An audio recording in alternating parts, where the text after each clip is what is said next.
এই যে আমরা যারা ভিডিও করি সোশ্যাল মিডিয়াতে, তো আমাদেরকে যে উল্টোপাল্টা কমেন্টগুলো বলা হয়, এটা ওটা সেটা, মানে কোনো কিছু বোঝে না সোজে না, যা নয় তাই একটা কমেন্ট করে দিলেই মানে নিজেকে যে কি মনে করে বুঝি না। তো তাদেরকে বলছি যে এই যে ভিডিও, সবাই কিন্তু ভিডিও করে না, কেউ করে শখে, কেউ করে অভাবে, হ্যাঁ, তারপরে কেউ করে টাইম পাস হয় না সেই সব কারণে।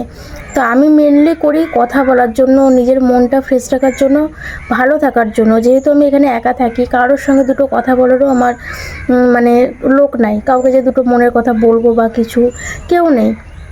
ওই জন্য ভাবি যে ভিডিও করি, টাইমটাও কেটে যাবে, মনটাও ভালো হবে, তো এই কারণে ভিডিও করা। তো তার মধ্যে এসে সবাই উল্টো পাল্টা এসে যে কমেন্টগুলো করে, আমার খুব কষ্ট হয় যে কেন এই কমেন্টগুলো করে। তারপরেও নিজে বুঝি যে না, ওদের যেটা কর্ম ওরা ওটা করুক, আমার যেটা কর্ম আমি সেটা করি।